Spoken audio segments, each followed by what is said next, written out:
Greetings. I'd like to tell you a short story from an author whose name is O. Henry. His actual name was William Sidney Porter, and he wrote most of his stories, if not all, in the early 20th century. He was a guy who led a very difficult life. He had a lot of life experiences, and as I did a little research, some pretty good, some not so good. A lot of his inspiration for his short stories, and there were hundreds of them, came from his experiences. I'd like to read a story for you called The Last Leaf by O. Henry. In a little district west of Washington Square, the streets have run crazy and broken themselves into small strips called places. These places make strange angles and curves. One street crosses itself a time or two. An artist once discovered a valuable possibility in this street. Suppose a collector with a bill for paint, paper, and canvas should, in traversing this route, suddenly meet himself coming back without a cent having been paid on account. So, to quaint old Greenwich Village, the art people soon came prowling, hunting for north windows and 18th century gables and Dutch attics and low rents. Then they imported some pewter mugs and a chafing dish or two from 6th Avenue, and it became a colony. At the top of a squatty, 3-story brick, Sue and Johnsy had their studio. Johnsy was familiar for Johanna. One was from Maine, the other from California. They had met at the table d'hôte of an 8th Street Delmonico's and found their tastes in art, chicory salad, and bishop sleeves so congenial that the joint studio resulted. That was in May. In November, a cold, unseen stranger, whom the doctors called pneumonia, walked about the colony, touching one here and there with his icy fingers. Over on the east side, this ravager strode boldly, smiting his victims by scores, but his feet trod slowly through the maze of the narrow and moss-grown places. Mr. Pneumonia was not what you would call a chivalric old gentleman. A mite of a little woman with blood thinned by California zephyrs was hardly fair game for the red-fisted, short-breathed old duffer. But Johnsy he smoked, and she lay, scarcely moving, on her painted iron bedstead, looking through the small Dutch window panes at the blank side of the next brick house. One morning, the busy doctor invited Sue into the hallway with a shaggy gray eyebrow. She has one chance in, say, 10, he said, as he shook down the mercury in his clinical thermometer, and that chance is for her to want to live. This way people have of lining you on the side of the undertaker makes the entire pharmacopoeia look silly. Your little lady has made up her mind that she's not going to get well. Has she anything on her mind? Why, she wanted to paint the Bay of Naples someday, said Sue. Paint? Bosh! Has she anything on her mind worth thinking twice? A man, for instance? A man, said Sue, with a Jew's harp twang in her voice. Is a man worth... But... No, doctor, there is nothing of the kind. Well, it is the weakness then, said the doctor. I will do all that science, so far as it may filter through my efforts, can accomplish. But whenever my patient begins to count the carriages in her funeral procession, I subtract 50% from the curative powers of medicines. If you will get her to ask one question about the new winter styles in cloak sleeves, I will promise you a 1 in 5 chance for her instead of 1 in 10. After the doctor had gone, Sue went into the workroom and cried a Japanese napkin into a pulp. Then she swaggered into Johnsy's room with her drawing board whistling ragtime. Johnsy lay, scarcely making a ripple under the bedclothes, with her face toward the window. Sue stopped whistling, thinking she was asleep. She arranged her board and began a pen and ink drawing to illustrate a magazine story. Young artists must pave their way to art by drawing pictures for magazine stories that young authors write to pave their way to literature. As Sue was sketching a pair of elegant horseshoe riding trousers and a monocle of the figure of the hero, an Idaho cowboy, she heard a low sound several times repeated. She went quickly to the bedside. Johnsy's eyes were wide open. She was looking out the window and counting backwards. 12, she said, and a little later, 11, and then 10, and then 9, and then 8 and 7, almost together. Sue looked solicitously out of the window. What was there to count? There was only a bare, dreary yard to be seen, and the blank side of the brick house 20 feet away. An old ivy vine, gnarled and decayed at the roots, climbed halfway up that brick wall. The cold breath of autumn had stricken its leaves from the vine until its skeleton branches clung, almost bare, to the crumbling bricks. What is it, dear? Asked Sue. 6, said Johnsy, in almost a whisper. They're falling faster now. 3 days ago, there were almost 100. It made my head ache to count them, but now it's easy. There goes another one. There are only 5 left now. 5 what, dear? Tell your Sooty. Leaves on the ivy vine. When the last one falls, I must go too. I've known that for 3 days. Didn't the doctor tell you? Oh, I never heard of such nonsense, complained Sue with magnificent scorn. What have old ivy leaves to do with your getting well? And you used to love that vine, so you naughty girl. Don't be a goosey. Why, the doctor told me this morning that your chances for getting well real soon were, let's see exactly what he said. He said the chances were 10 to 1. Why, that's almost as good as a chance as we have in New York when we ride on the streetcars or walk past a new building. Try to take some broth now and let Sooty go back to work on her drawing so she can sell the editor man with it and buy port wine for her sick child and pork chops for her greedy self. You needn't get any more wine, said Johnsy, keeping her eyes fixed out the window. There goes another one. No, I don't want any broth. That leaves just 4. I want to see the last one fall before it gets dark. Then I'll go too. Johnsy dear, said Sue, bending over her, will you promise me to keep your eyes closed and not look out the window until I am done working?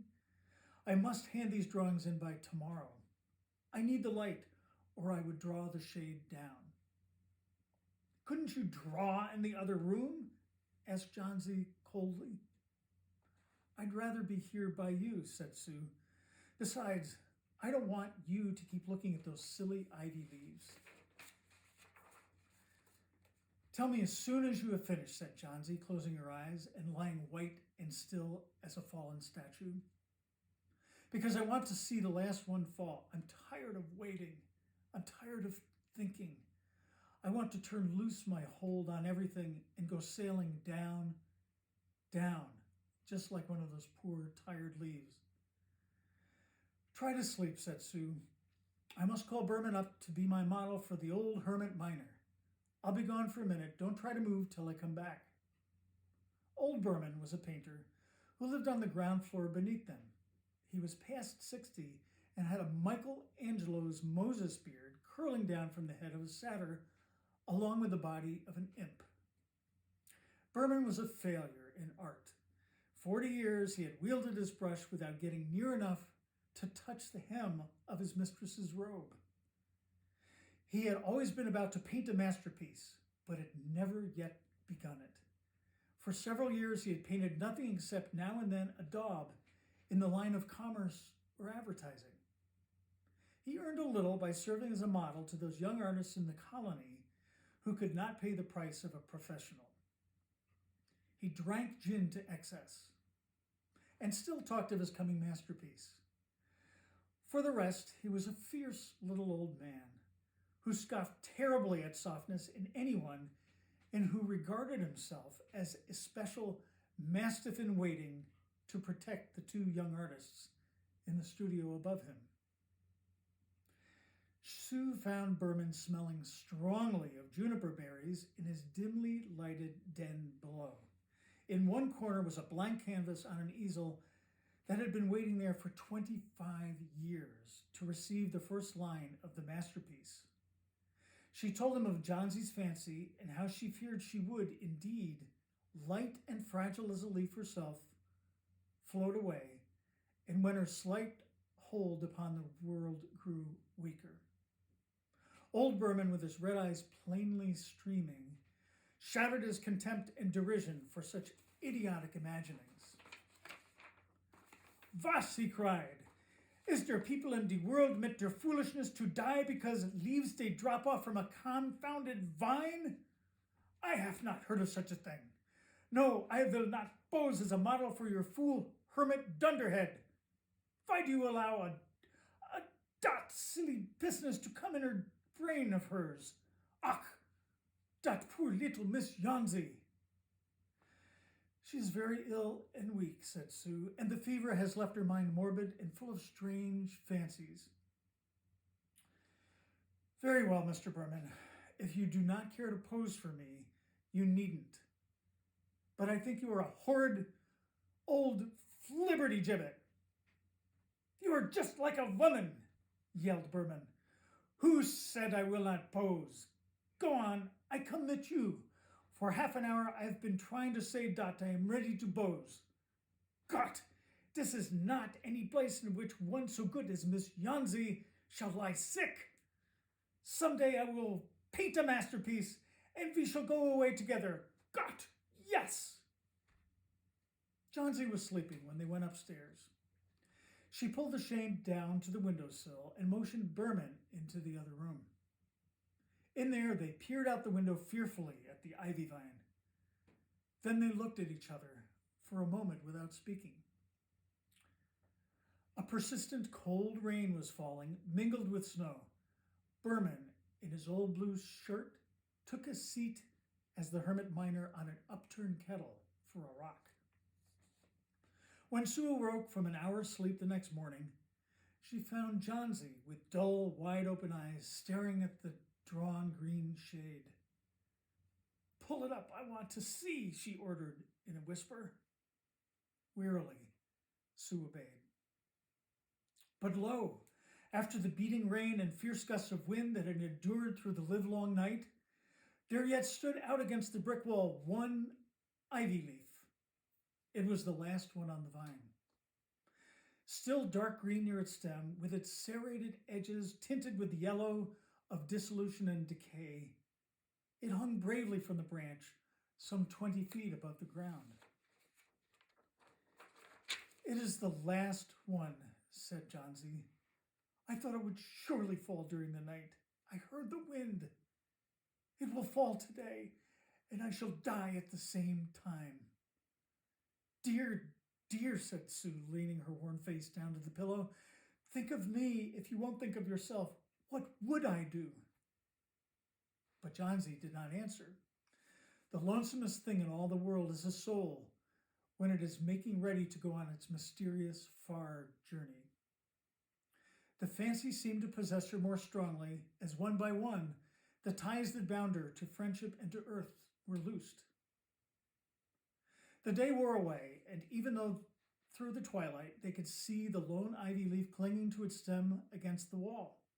And then, with the coming of the night, the north wind was again loosed, while the rain still beat against the windows and pattered down from the low Dutch eaves. When it was light enough, Jansi, the merciless, commanded that the shade be raised. The ivy leaf was still there. Jansi lay for a long time looking at it, and then she called to Sue, who was stirring her chicken broth over the gas stove. "I've been a bad girl, Sudie," said Jansi. "Something has made that last leaf stay there to show me how wicked I was. It is a sin to want to die." You may bring me a little broth now, and some milk with a little port in it, and... No, bring me a hand mirror first, and then pack some pillows about me, and I will sit up and watch you cook. An hour later, she said, Sudi, someday I hope to paint the Bay of Naples. The doctor came in the afternoon, and Sue had an excuse to go into the hallway as he left. Even chances, said the doctor, taking Sue's thin, shaking hand in his. With good nursing, you will win. And now I must see another case that I have downstairs. Berman, his name is. Some kind of an artist, I believe. Pneumonia, too. He is an old, weak man, and his attack is acute. There is no hope for him, but he goes to the hospital today to be made more comfortable.